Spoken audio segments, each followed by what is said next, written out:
We back in here. Maybe I'm crazy updates with Brandon Newsman. That's me, Brandon Newsman. This is episode 85.5.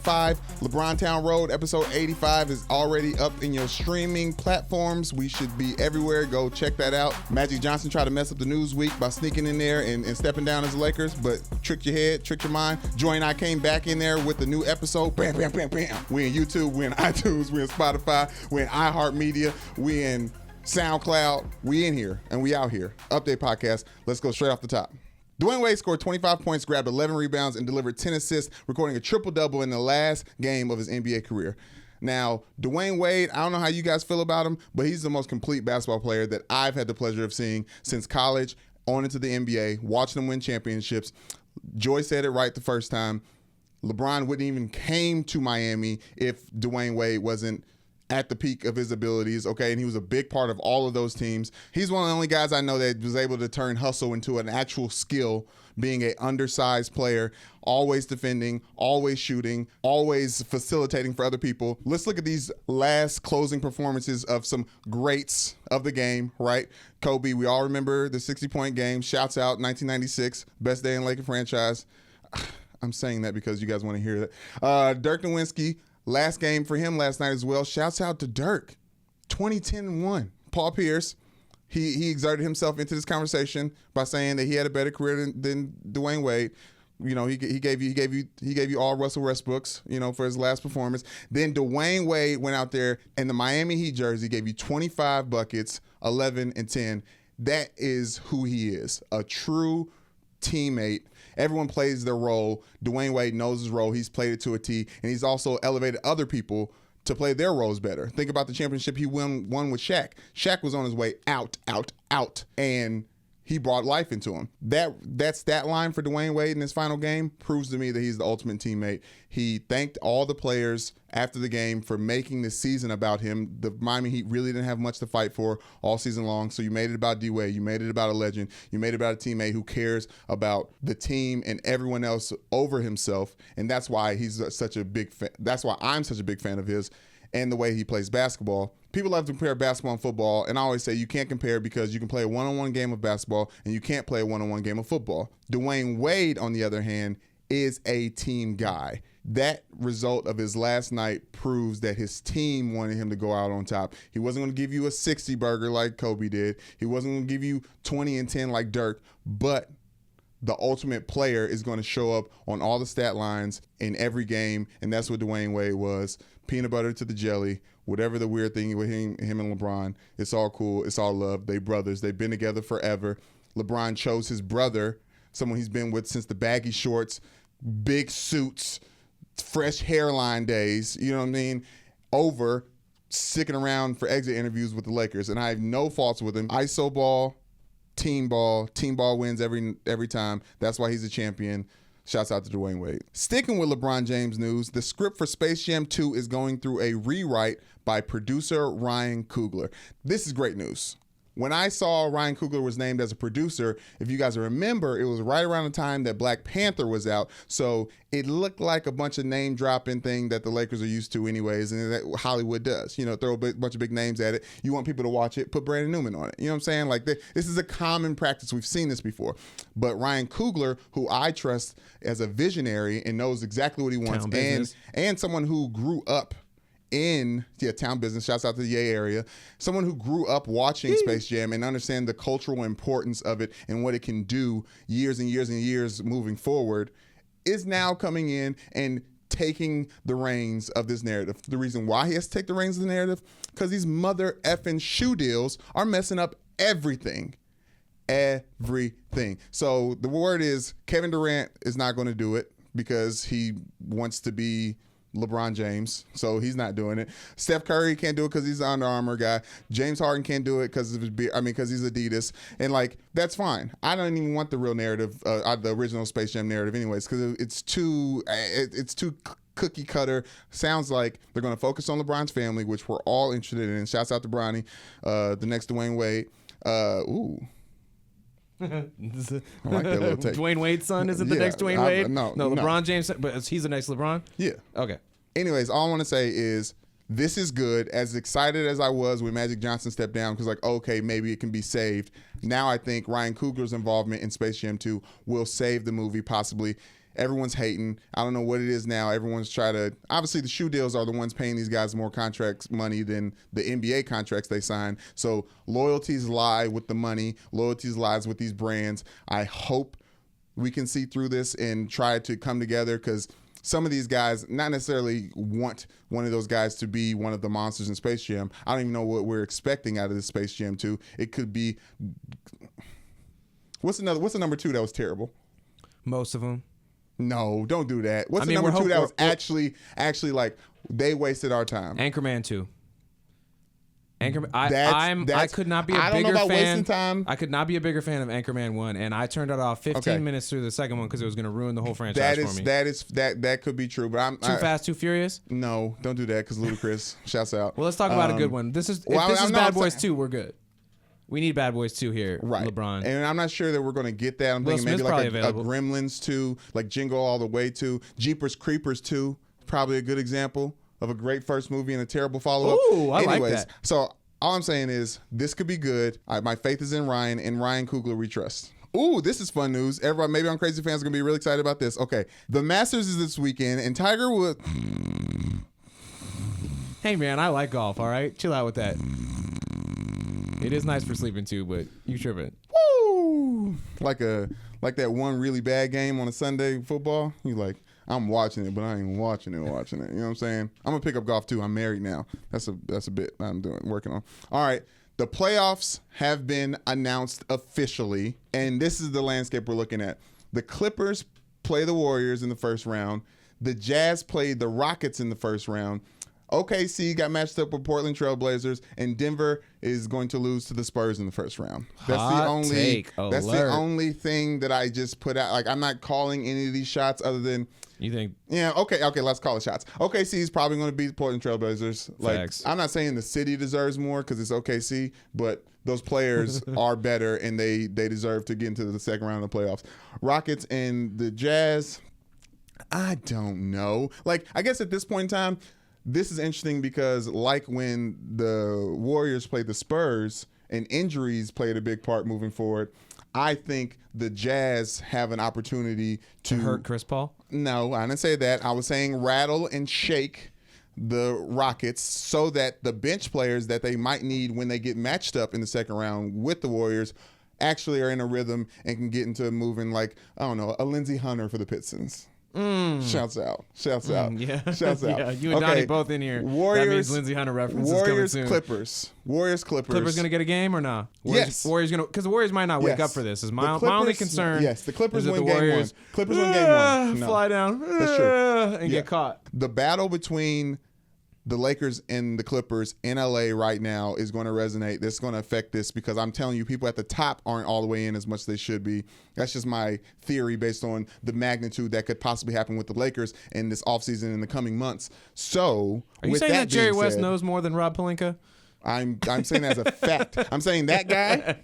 The one who's my God. I forgot Jerry was on the screen this whole time twice. He's on there twice. The magical basketball players we have seen play basketball in the NBA, what remains the same the lanky white on the logo. Is this white guy on the logo, shorts falling, you can see in a little phrase, shorts well above the knee. Maybe a whole Pokemon above the knee. Aerodynamic. So a whole Pokemon? A whole Pokemon, yeah, like around 3 foot. So I say the Warriors, lose game one. Why not? Bucks Pistons. Hey. Pistons gonna get one, Donnie? Skirt.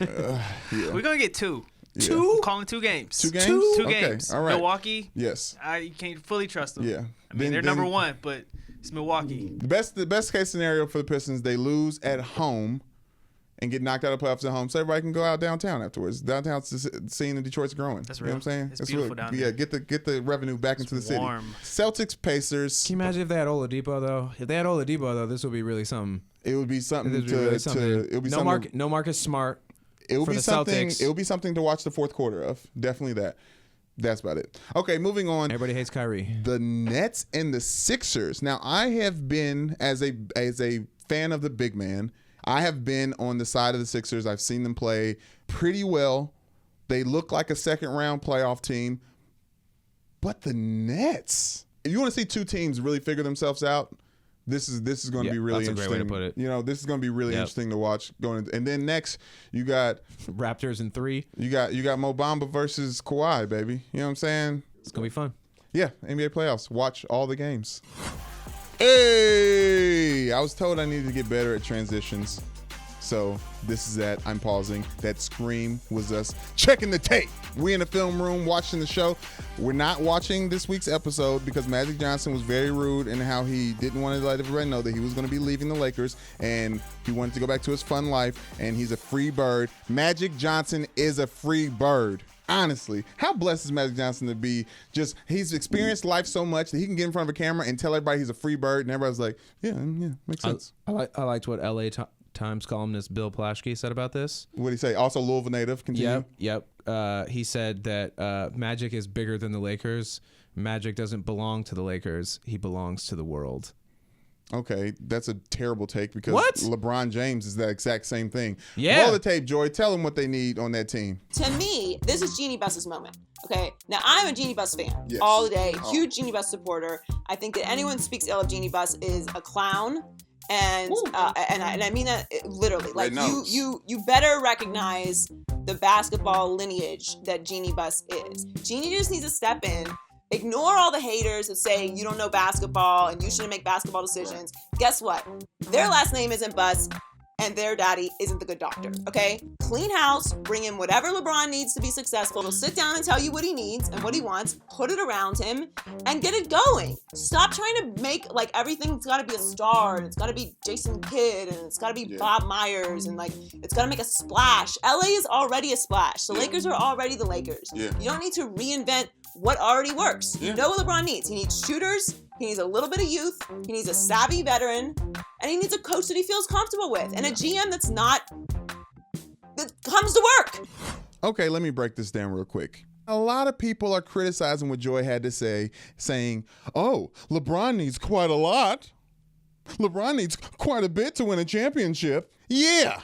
He does, because he's one man, one person, one player on a team. Now, obviously, we said he could be bigger than the Lakers based on brands, but as a basketball player on the court, yes, he needs shooters. Yes, he needs youth. Yes, he needs a savvy veteran, a coach he feels comfortable with. He sounds like a monster. He sounds so needy. And then a GM that comes to work. Name me an NBA Finals champion that didn't have those things. But Brandon, Michael Jordan did it all by himself. Michael Jordan had one of the best coaches in NBA history, arguably basketball history, in Phil Jackson. And then Scottie Pippen, the Air shoes. You guys remember the Air shoes? Those are Pippins. They roll air on the side. Air on the side. Yeah. Okay. So switched in the sneakers.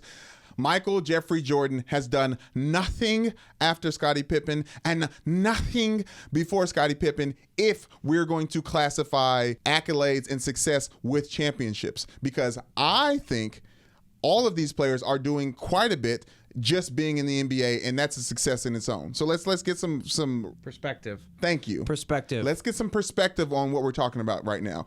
Michael Jordan had a team where everyone was playing their part to the T. Was he amazing? Was he a credible scorer? Was he an incredible shooter? Yes. That is why he never saw a Game 7. Now, we can credit those type of things to why that team never saw a Game 7 to Michael Jordan.